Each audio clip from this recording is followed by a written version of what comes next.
Welcome to तायडेस chemistry. आज आपण बघणार आहे बेटा स्टुडंट सोल्युशन चॅप्टरचं 5वं लेक्चर। ठीक आहे, 5 नंबरचं लेक्चर आहे आणि त्याच्यामध्ये आपल्याला सुरू करायचा आपला पॉइंट तो नेक्स्ट पॉइंट आहे बेटा सोल्युबिलिटी। सोल्युबिलिटी काय आहे लक्ष द्या।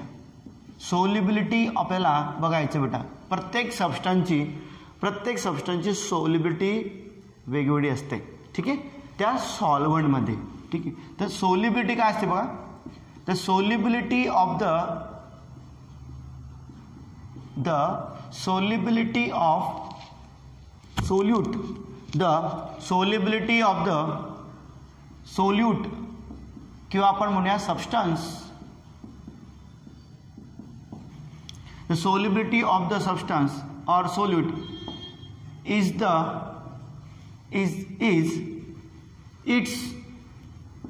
is its maximum amount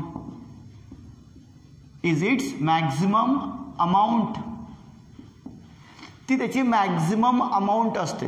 ज्या सोल्यूटचे तुम्हाला सोल्युबिलिटी बघायची आहे त्याचं आपल्याला maximum amount is it's maximum amount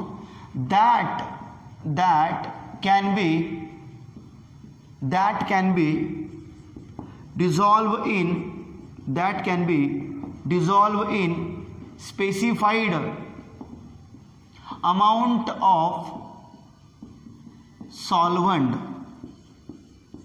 तुम्हाला त्याचं मॅक्झिमम अमाऊंट एका स्पेसिफिकेशनमध्ये सॉल्व्हंटच्या अमाऊंटमध्ये डिझॉल्व करून बघावं लागेल।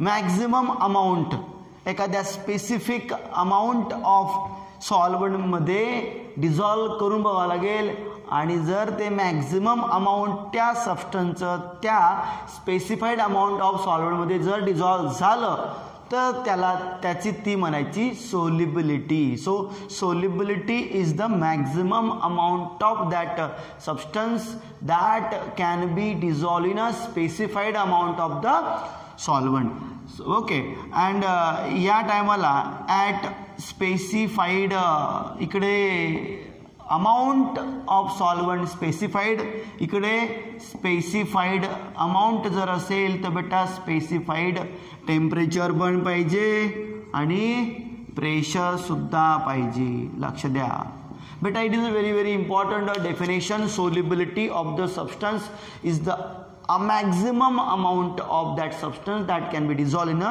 specified amount of solvent। आपण एखाद्या सॉल्व्हंट मध्ये एखादा सोल्यूट आपण मिक्स करतोय, अरे प्रत्येक सॉल्व्हंट मध्ये प्रत्येक सोल्यूट हा डिझॉल्व होईलच का? नाही होणार बेटा। याच्यामध्ये बी काहीतरी रूल्स आहे, याच्यामध्ये बी नियम आहे। आपण जर घेतलं बेटा, आता बघा लक्ष द्या, तुम्हाला एक्झाम्पल माहित असेल, आपण जर याच्यामध्ये घेतला, आपण मीठ घेतलं बेटा, टाकलं आपण याच्यामध्ये, कशामध्ये? ऑइलमध्ये, थोडी ते डिझॉल्व होणार बेटा। तर याच्यामध्ये जे नियम आहे ते आपल्याला आता पुढे बघायचे, ते फॅक्टर आहेत ते आपल्याला बघायचे। लक्ष द्या, प्रत्येक सोल्यूट हा प्रत्येक सॉल्व्हंटमध्ये होणार नाही बेटा डिझॉल्व। दोघंही कसे पाहिजे? स्पेसिफाईड पाहिजे। दोघांचं काहीतरी त्या ठिकाणी नेचर सारखं पाहिजे, काहीतरी सिमिलर पाहिजे। मग ह्यासाठी तुम्हाला काय सिमिलर आणि काय तिकडे वेगळं असल्यावरती काय परिणाम होतो हे सगळं आपण आता पुढच्या लेक्चरला म्हणजे पुढच्या पॉईंटला बघणार आहे। आता बघा, यामध्ये या सोल्युबिलिटीवरती कुठले फॅक्टर त्या ठिकाणी अफेक्ट करतात ते आपण बघूया। फॅक्टर अफेक्टिंग ऑन सोल्युबिलिटीवरती कोणते फॅक्टर अफेक्ट करतात ते त्याच्यामध्ये पहिला फॅक्टर आहे बेटा नेचर ऑफ सोल्यूट। लक्ष द्या, आपण लिस्ट आउट करूया। Nature of solute, nature of solvent. ठीक आहे, आपण पुढे याला एकाच याच्यामध्ये बघणार आहे, पण तुम्हाला माहिती पाहिजे कुठले आहेत ते पॅरामीटर्स। त्याच्यानंतर बेटा थर्ड आहे बेटा टेम्परेचर आणि फोर्थ वन आहे या सगळ्यांचा याच्यावरती परिणाम होत असतो बेटा। कशावरती रे? सोल्युबिलिटीवरती परिणाम होत असतो। लक्ष द्या, कोणते फॅक्टर बेटा? नेचर ऑफ सोल्यूट म्हणजे सबस्टन्सचं नेचर ऑफ सॉल्व्हंट ज्याच्यात तुम्ही डिझॉल्व करताय, त्याच्यानंतर टेम्परेचर टेम्परेचरवरचा काय परिणाम होतो आपल्या सॉलिबिलिटीवरती तोही आपल्याला बघायचा आहे, आणि प्रेशरचा परिणाम सॉलिबिलिटीवरती काय होतोय तेही आपण बघू. पण या चारींचा परिणाम होतो. फॅक्टर हे जे तुम्ही बघताय याचं अफेक्शन, याचा जो इफेक्ट आहे सॉलिबिलिटीवरती होत असतो. ठीक आहे, लिहून घ्या.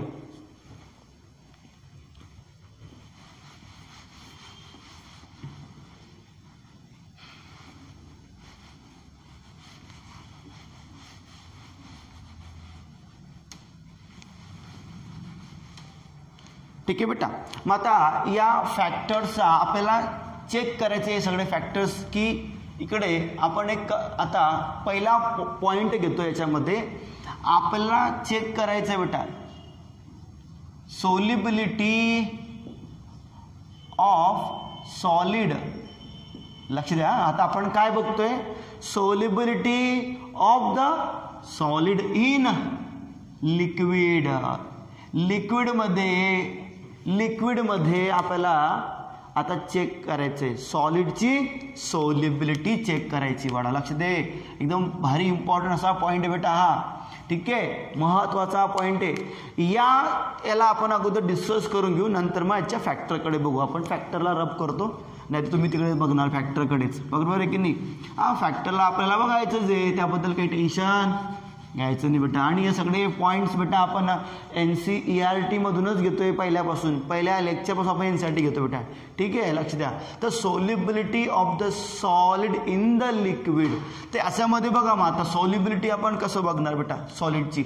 आता तुम्हाला माहिती आहे की याच्यामध्ये कुठला पण सॉलिड कुठल्या पण लिक्विडमध्ये डिझॉल्व्ह होणार नाहीये. एक एक्झाम्पल बघा, इकडे आपण घेतलं बेटा NaCl आणि घेतला आपण शुगर. लक्ष द्या बेटा, NaCl घेतला आणि काय घेतला आपण, शुगर घेतलेलं असेल, आणि त्याला आपण डिझॉल्व्ह केलं. Dissolve in water, dissolve in water. बेटा हे काय होणार, वॉटरमध्ये डिझॉल्व्ह होणार. But and not dissolve in, हे डिझॉल्व्ह होत नाही. कशामध्ये, अरे बेटा बेंझिनमध्ये. ठीक आहे, याचं रिझन आपण बघू. ठीक आहे, पहिले तुम्ही स्टेटमेंटकडे बघा. NaCl अँड शुगर कशामध्ये डिझॉल्व्ह होतोय, वॉटरमध्ये. आणि कशामध्ये होत नाहीये, बेंझिनमध्ये. पुढचं बघ आता, याच्यामध्ये पुढचं बघ बेटा. नॅफ्थॅलिन घे आणि अँथ्रॅसिन घे. नॅफ्थॅलिन घे आणि अँथ्रॅसिन घे बेटा. त्याला आपण डिझॉल्व्ह करतो कशामध्ये, नॅफ्थॅलिन अँड अँथ्रॅसिन डिझॉल्व्ह इन बेटा बेंझिन. ते बेंझिनमध्ये होता. And not dissolve in yes water. अरे बाबा, याच्या उलटच काम करतात रे. NaCl is dissolve in water, sugar is dissolve in water, naphthalene is dissolve in benzene, anthracene is dissolved in benzene but is not dissolved in water.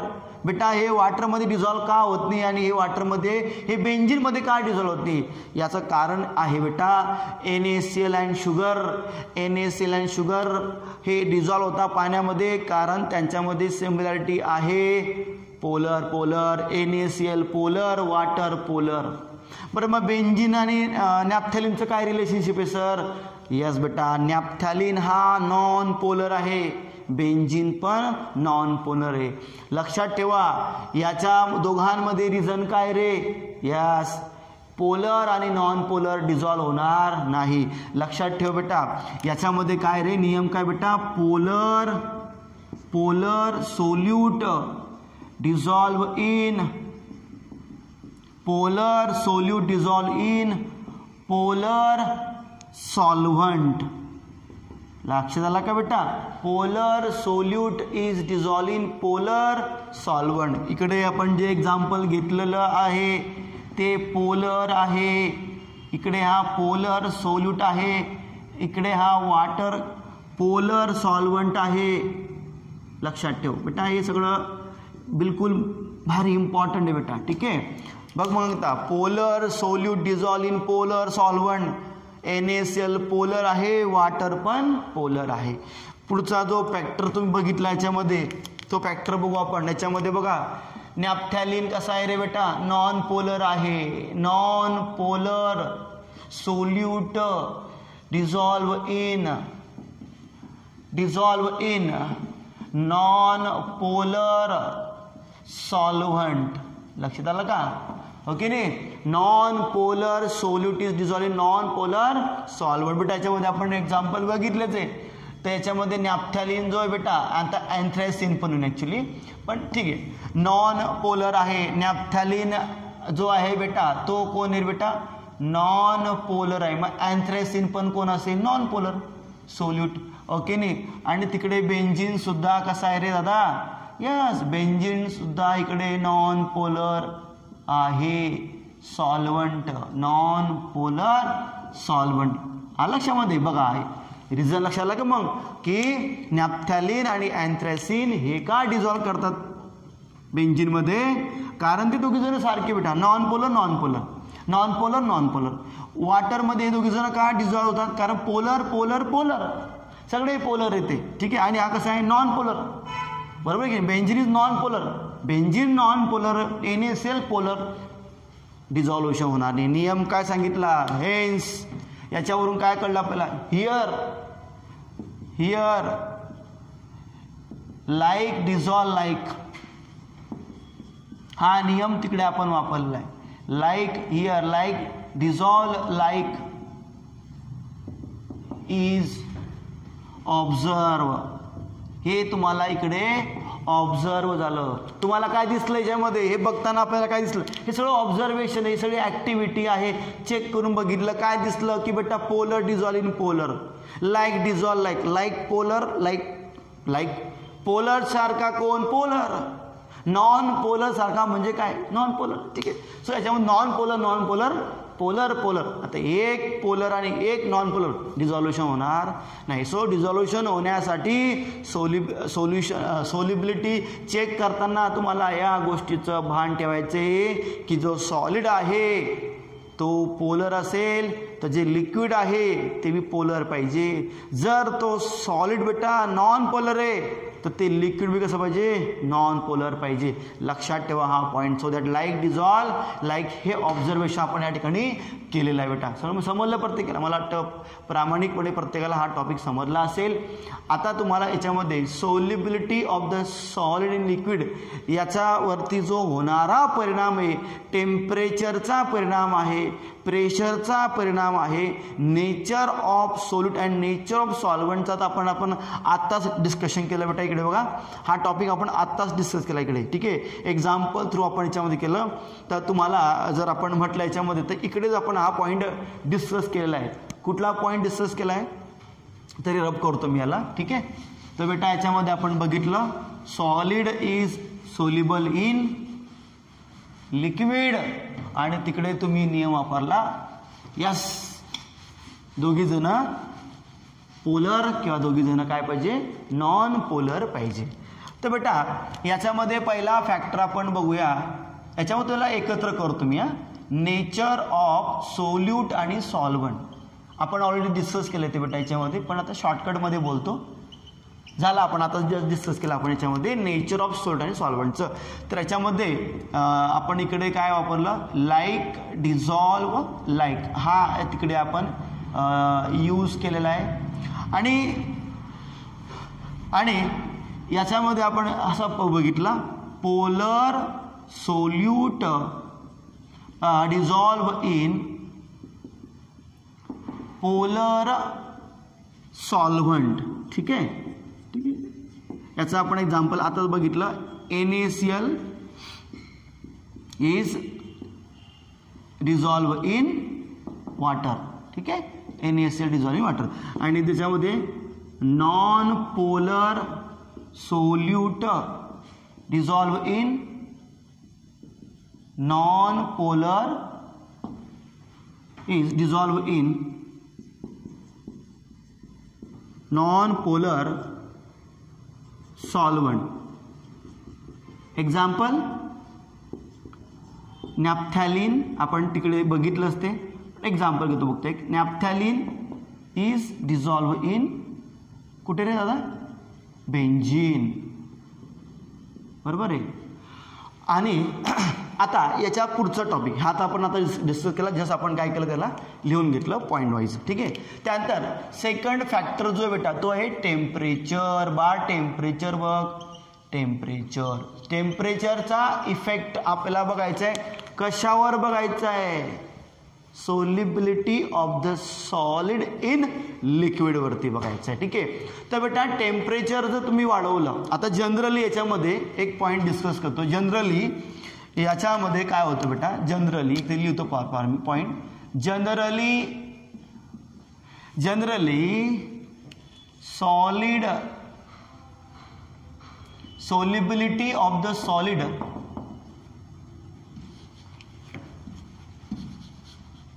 generally solubility of solid in liquid बघा लक्षात हा.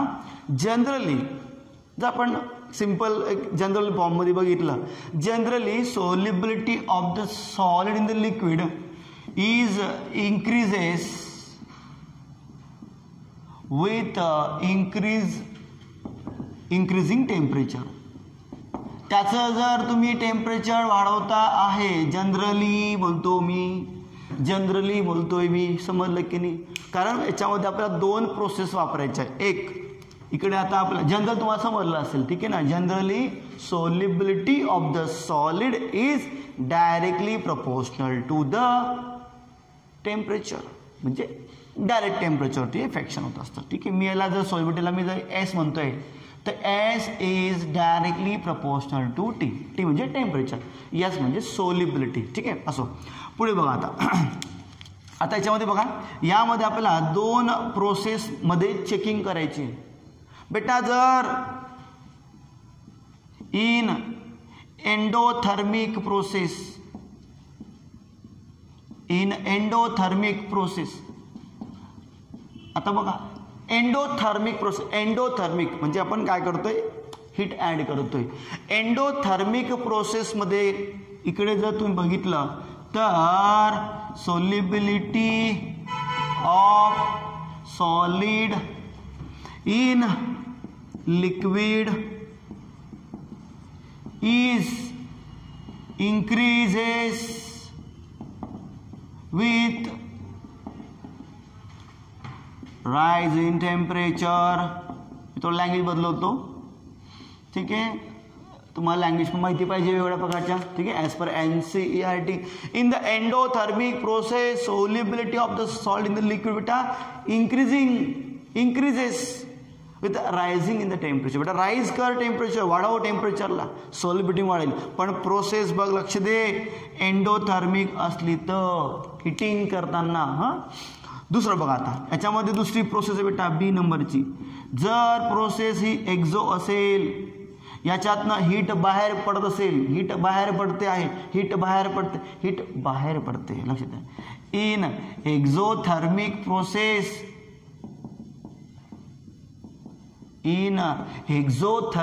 Process थोडं विरुद्ध याच्यामध्ये थोडं लक्षात ठेवजा, ठीक आहे. सोल्युबिलिटी जी बेटा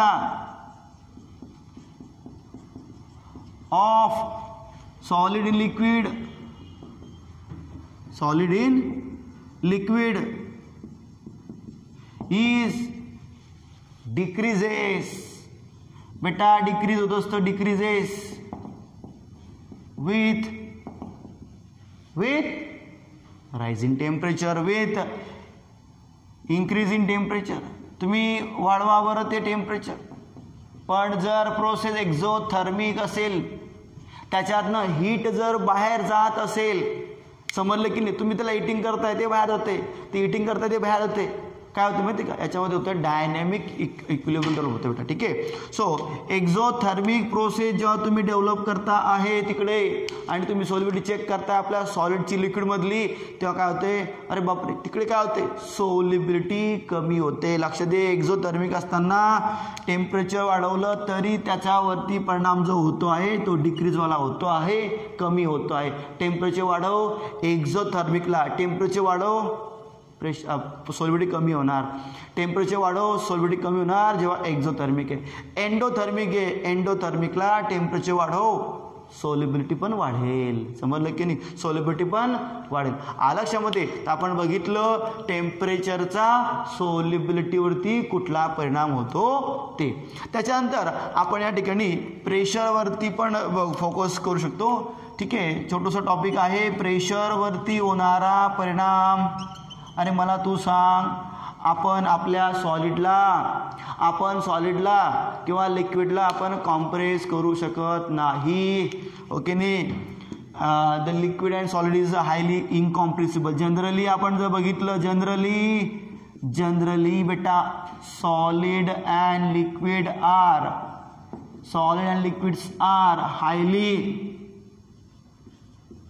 आर हायली कसे असतात तर ते यस इनकॉम्प्रेसिबल.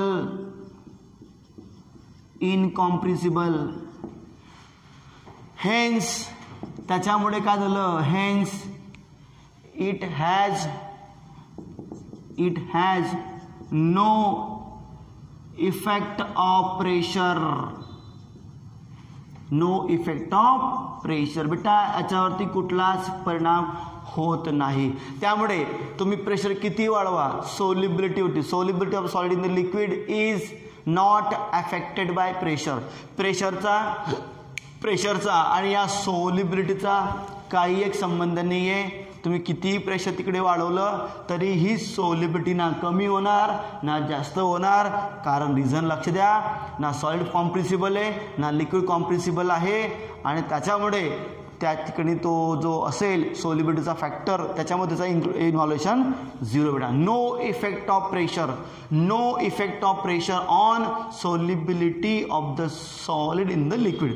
लिहून घ्या. ठीक आहे, no effect of pressure on solubility of solid in liquid at same temperature. Temperature काही बदलू नका, टेम्परेचर सेम ठेवायचे.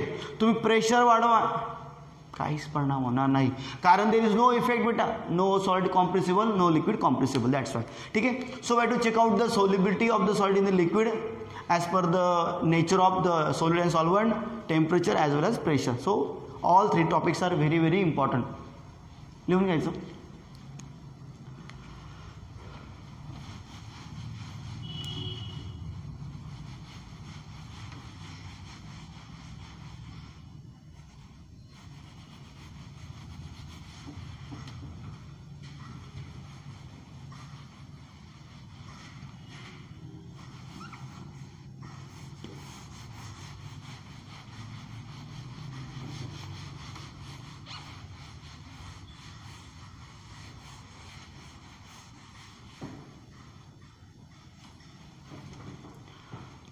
आता आपल्याला दुसरा फॅक्टर जो आहे बेटा तो बघायचा आहे. सेकंड आहे solubility of gas in liquid. Solubility of the gas in the liquid. लिक्विडवरती कुठला परिणाम आपला, gas soluble in liquid, gas is soluble in liquid, याच्यावरती काय परिणाम होतो तो आपल्याला या ठिकाणी बघायचा आहे बेटा.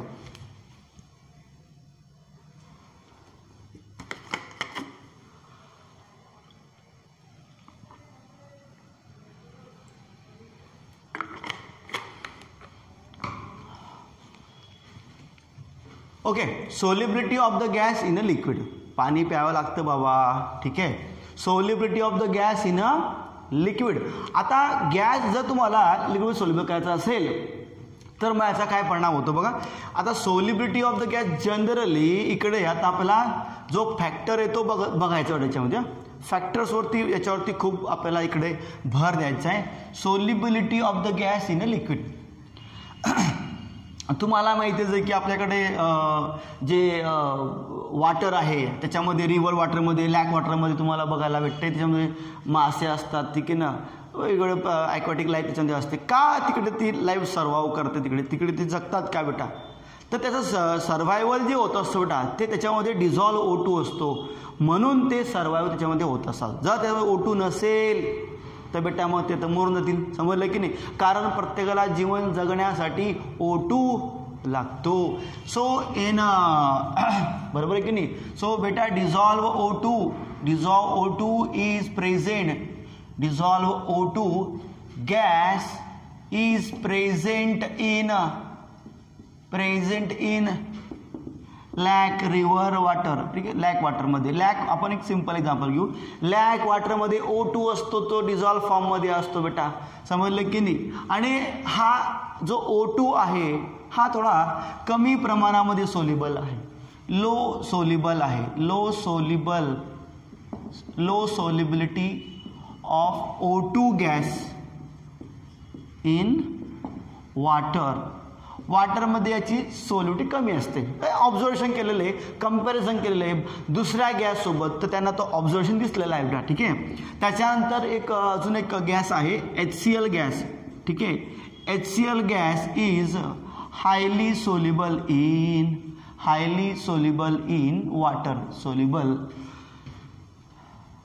In water. ही पण ऑब्झर्वेशन आहे आपल्या सायंटिस्ट लोकांचं.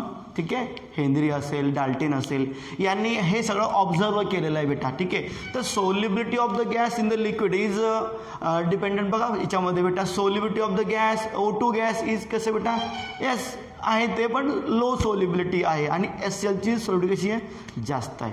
मग आता या ठिकाणी आपल्याला या सोल्युबिलिटी ऑफ द गॅसचं लिक्विडवरती जे परिणाम आहे त्या परिणामाचा आपल्याला या ठिकाणी अभ्यास करायचा आहे. Factor affecting on this solubility. त्याच्यामध्ये आपण पहिला फॅक्टर बघणार आहे बेटा, solubility of the gas in लिक्विडवरती परिणाम करणारा पहिला फॅक्टर आहे टेम्परेचर. टेम्परेचरचा आणि सोल्युबिलिटीचा काय संबंध आहे? लक्ष दे. टेम्परेचर जर तुम्ही ऑब्झर्वेशन केलं असेल, जर पाणी तुम्ही पातेला आपण घेतो, आपण त्याच्यात पाणी टाकतो आणि गॅसवर ठेवतो किंवा चुला ठेवतो आपण, त्याला आपण हिटिंग करताना तुम्ही बघितलं वरतून, तर त्या वॉटरमधून बबल बाहेर पडतात. बबल बाहेर पडतात.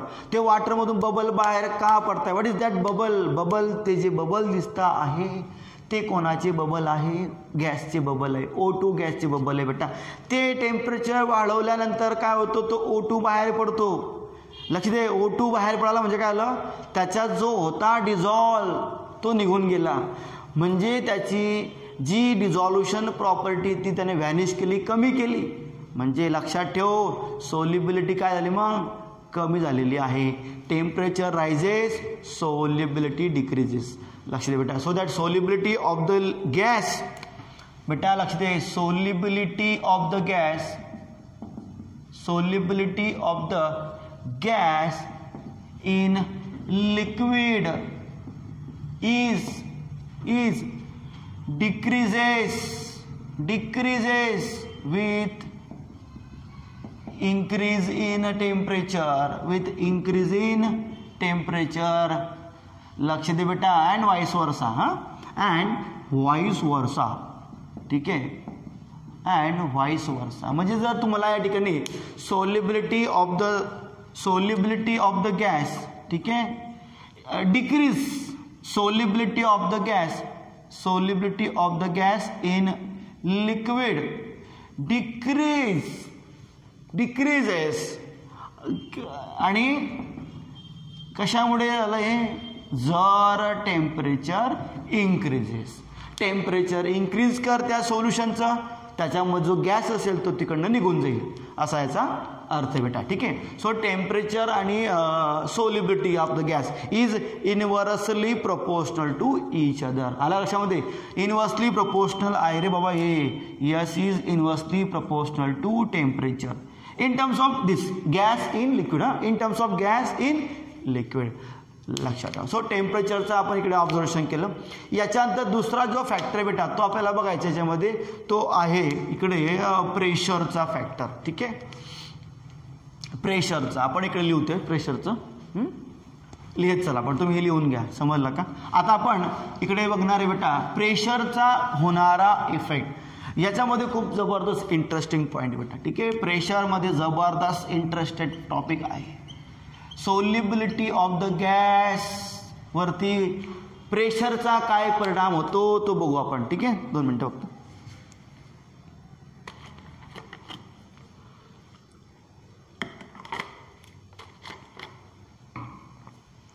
बघा, टेम्परेचरचा बघितला, आता आपण प्रेशरचा बघू. प्रेशरसाठी आपल्याला एक इकडे सायंटिस्ट आहे बेटा, जबरदस्त सायंटिस्ट आहे, ठीक आहे. त्या सायंटिस्टचं नाव बेटा हेनरी. ओके, मिस्टर हेनरी यांनी आपल्याला, या सायंटिस्टने आपल्याला एक लॉ दिलेला आहे बेटा, लॉ, ठीक आहे. याचा लॉ त्याच्याच नावानं आहे बेटा, कुठला असेल? Henry's law. बघा, हेनरीच्या अकॉर्डिंगमध्ये हेनरीज लॉ, आणि हा जो हेनरीज लॉ आहे हा इकडे तुम्हाला बघायचं आहे. त्याच्या डाल्टेनचा पण बघायचं आहे, आणि मग याच्यामध्ये डाल्टेननुसार त्याने मॉडिफाय केले ते आपण बघूया. पण हेनरीज लॉ काय बेटा, तर हेनरीज लॉ असा आहे, याच्याच बेसवरती बेटा solubility of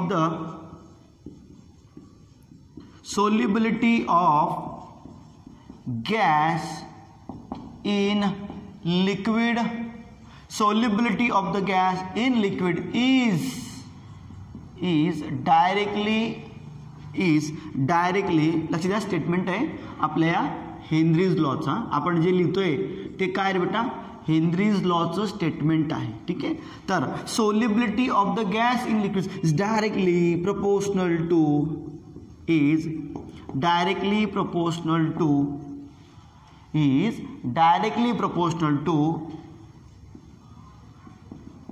partial pressure of gas over the liquid. त्या लिक्विड वरती किती प्रेशर आहे त्या गॅसचं, over the liquid or solution, जे काही सोल्युशन असेल त्या बॉटलमध्ये त्याच्यावरती किती प्रेशर आहे गॅसचं, त्याच्यावरती ये सोल्युबिलिटी बेटा काय करते, डायरेक्टली अफेक्ट करते. म्हणजे या केसमध्ये आपण जर ऑब्झर्वेशन केलं तर solubility is directly proportional to the pressure. Solubility is directly proportional to pressure, and this solubility is also taken by the, बघा आपण हे जर proportionality साइन रिमूव्ह केलं तर इकडे एक कॉन्स्टंट येणार, त्या कॉन्स्टंटचं नाव आहे तिकडे KH, ठीक आहे. मग या KH ला तुम्ही काय म्हणणार, 100% बाळा, तुम्ही या KH ला काय म्हणणार, अरे तो कॉन्स्टंट आहे. कोणाचा कॉन्स्टंट आहे बेटा, हेनरीचा कॉन्स्टंट. तो हेनरी लॉ कॉन्स्टंट, ते याला आपण म्हणणार हेनरी लॉ कॉन्स्टंट. लक्ष द्या बेटा, या हेनरी लॉचा तो काय कॉन्स्टंट आहे. लक्ष द्या बेटा, इट इज व्हेरी सिंपल. सुरुवातीला हेनरीने काय म्हटलं, Henry say that solubility of the gas in a liquid is directly proportional to what, partial pressure of the gas. Partial pressure of the gas कुठे असेल ते, ओव्हर द सोल्युशन.